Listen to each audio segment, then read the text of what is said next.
Hello and welcome back to another video.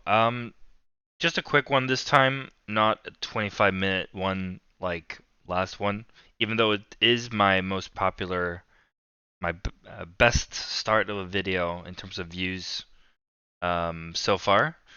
But yeah, I just want to make a short video. So I've been thinking about this a little bit more, and I think I would put Van Bloem on the right, Quine still in the middle in the third line, by Paulson to the left in the third line.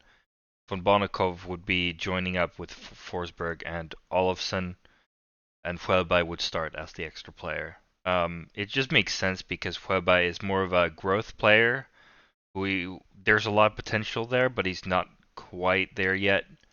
From what I've heard and read. So just a revision of my previous sentiment regarding the lines. This is probably how I would line up. Um, and I would like to see the other A patch on Olas Mattsson. He's been here a couple of years now, and he seems to like to be here. And so I'm like, we don't have any guy on the blue line with a C or an assistant patch on their jersey. So how about Endemark Forsberg and Olas Mattsson? We'll have to see. I mean that ultimately in the real world it depends largely on how the group is and what the leadership skills are.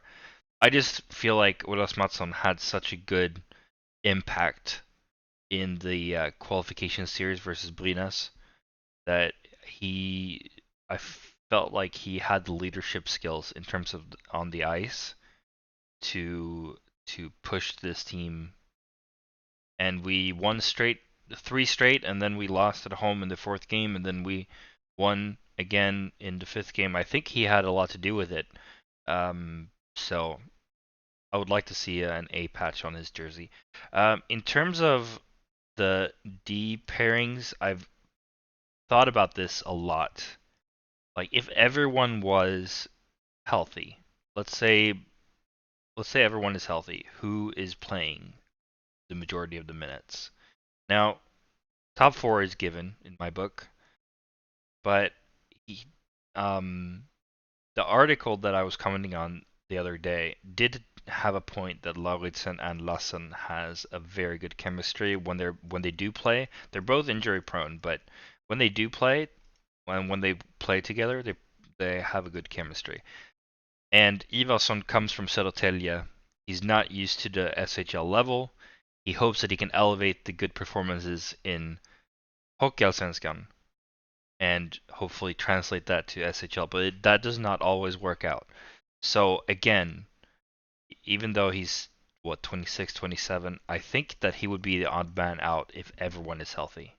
But he would be stellar to be able to be put in case anyone gets injured. He can play up and down the pairings.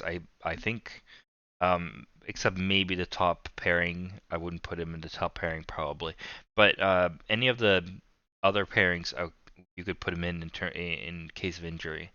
Um, and then I thought about it. What would I do with special teams? So obviously that depends on who gets the penalty, but if it's not one of these guys, I would play Olofsson and Forsberg. This is the obvious choice. They are so good in the penalty kill together. They've been so good for years in the penalty kill.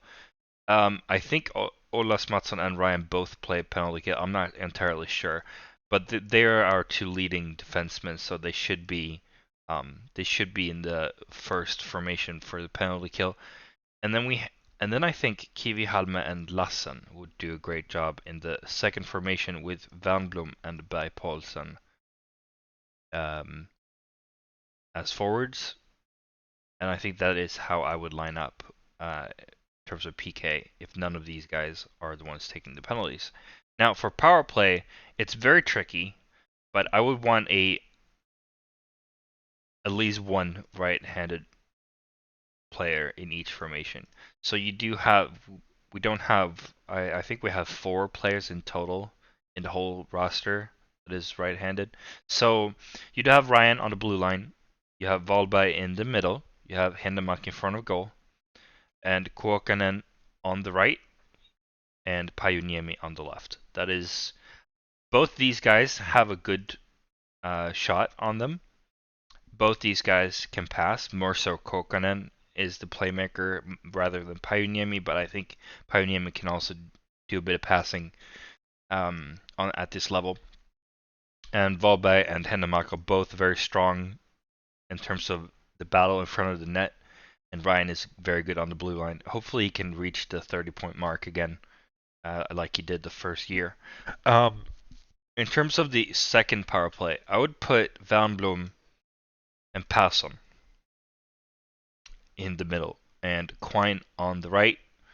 Galvas is set on the blue line, and Riustal as the right-handed shot on the left circle.